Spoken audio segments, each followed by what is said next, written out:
Assalamu alaikum ema frère an giɗo fulɓe woɓɓe no ronki goto nga waɗi ɗiɗo a worɓe no ka worɓe awa giɗo fulɓe holli hino weltani nene basiru ko sonnajo makko arano o mo yiɗon kasera ɗo ko deuxiéme femme makko ni kanko giɗo fulɓe o holli kanko worɓe no ka worɓe woɓɓe no ronki goto kanko hande o yaadi ɗiɗo awa holli noon o weltanike ɓengu makko arano on o sabuna so yi hande o addi ɗimmo ko sabuna arano moƴƴirimo nene basiru awa ka tigi tigi giɗo fulɓe o fokkiti hunnugol fodariji makko ɗin o holli déjà kanko o jombata goto o holli déjà kala gorko jombuɗo goto ko foylenma o holli déjà ɓe worɓe jombuɓe goto wondi e goto ɓen ko worɓe dafuɓe o holli kanko déjà goto siñintamo kayɗiri tawori kanko giɗo fulɓe o wata jombude o timminan nayo awa giɗo fulɓe holli kanko wana ko hunduko kanko giɗo fulɓe holli wana mbuɗi jombata kanko giɗo fulɓe holli ko o faala ko jombugo rewɓe nayo heɓa ɓiɓɓe puy rema gese ayna baali e beyi waɗa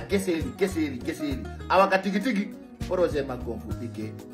debbutude yo jama andu giɗo fulɓe heɓi deuxiéme femme ko ɗum woni ka seeɗa ɗo hara giɗo fulɓe meɗen ɗo hani kam min woni ɗo min ronko hay goto min kam jooɗi ɗo andi komin daari kom no ɓe hollirta ɗon womo tama e wurere wulde sonnajo labaɗo on tigi taminayi goɗɗum si tippina awa ka tigi tigi no maɓɓe holliriɗani rewɓe ɓen no wawi wat termuso sa tawi ka marché ko ya soodu wula e ma ɓuttina walla hande awa ka tigi tigi giɗo fulɓe hande kadi o waɗi djhalon ame respecti haray jama fo no weltana haray kala wawɗo noddude giɗo fulɓe felsitamo meɗen torima kala kadi wawɗo commentude weltano giɗo fulɓe meɗen weltanima sabuna kanko giɗo fulɓe o yiɗa sama kala wi birdi o wonana kanko yaha yiltito affaire sonna o tawaka woni ka vidéo ji makko woni ka pratique haray ka tigi tigi o wi o hunnay ko haldako awa fewno ɗo ni ɓe modi mum jombi goto ɓen de kañum kadi yo préparo si ɓen ma accima nanande andu goɗɗo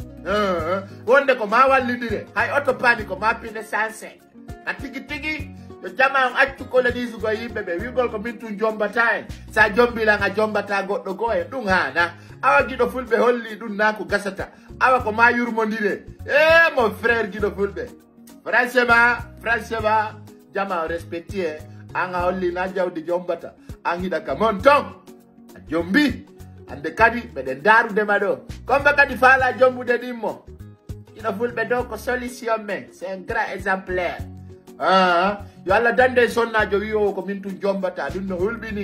hulɓini e galle a jombata goɗɗo goo sinami ñande jombuɗa goɗɗo goo en seeda buyno toon joni ɗum yo Allah dandu e amina kala mo jaɓali amina no wondi e souci te nannaki retrouvez-moi à 20h